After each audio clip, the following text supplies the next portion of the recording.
Hey guys, meteorologist Chris Tomer here with us on the Snow Before You Go forecast. All right, here we are. We are in April now officially, the first week and a half. Here's what I'm seeing in this update.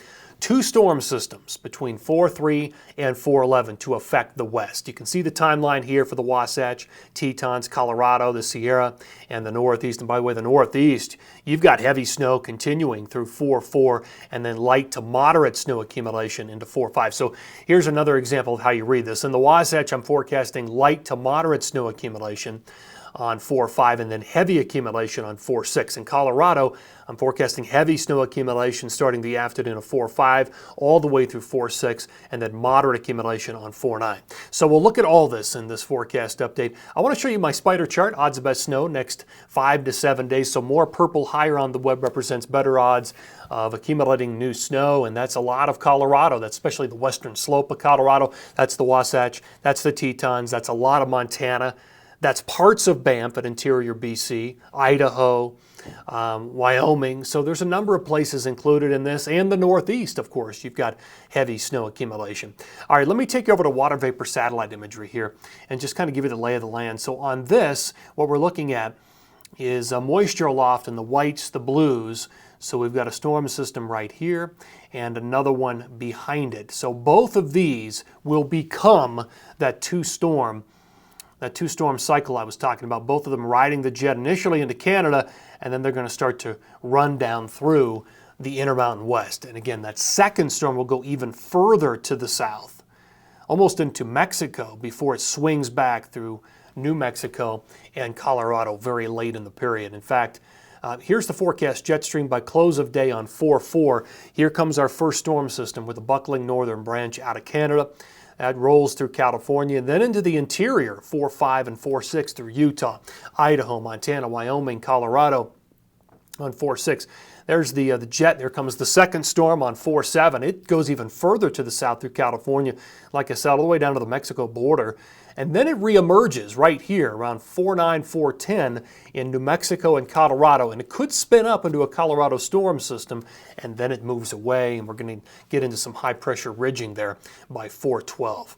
Putting precip on top of all this, forecast radar by 5 a.m. on 4-4. Here comes our first storm system.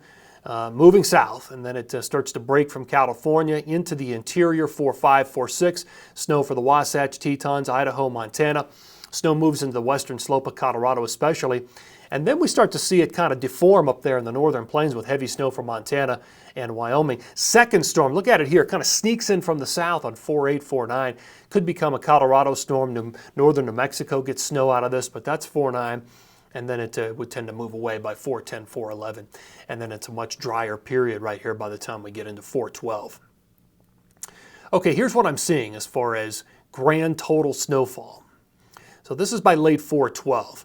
Looking at about potentially a foot or more up there in Big and Little Cottonwood Canyon. Call it 16 to 20 grand totals. Less up around Park City, Deer Valley, Snow Basin. 1 to 2 feet up in the Tetons, potentially 1 to 2 feet there. Most of Montana during this time frame. In Colorado, the big totals are across the western slope with anywhere from, say, 6 to 12 inches of accumulation. A little bit less in Summit County on the Divide, but still in that 6 to 8, 6 to 10 inch range. Up through parts of Idaho, looking really good through parts of Brundage and Sun Valley, a foot or more. Some decent numbers through Fernie and Sunshine Village and also Marmot Basin, and in the Sierra, 6 to 18 inches of accumulation. Let me break it all down by time period. So by late 4-4, the end of 4-4, if you're skiing on 4-4, this is where you're going to see a lot of the new snow accumulation. It's all part of that first storm diving to the south. Okay, second storm, and second time period, 4-5 through 4-7. There's your snow in Colorado during that time period. There's the snow in the Wasatch and the Tetons in Montana and Idaho. Okay, here we go. Final time period, 4-8 through 4-12. That second storm comes up from the south through New Mexico and Colorado and drops anywhere from, 2 to 4 inches across Colorado, but more potentially around Cuchara down into Taos and Ski Santa Fe, depending on how long that storm lingers. If it spins up to a stronger storm, 4, 8, 9, 10, then we could end up with bigger totals than what I'm showing right there. Okay, let's go to the Northeast. So you're looking at grand totals here for this is a major storm system. Afternoon 4-3, 4-4, and then continuing with moderate snow accumulation into 4-5.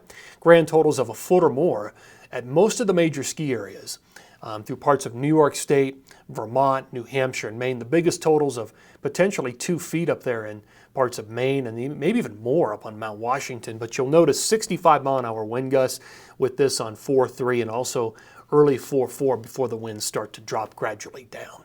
All right, guys, that's going to do it for this On the Snow Before You Go forecast. Appreciate you tuning in here, and take care.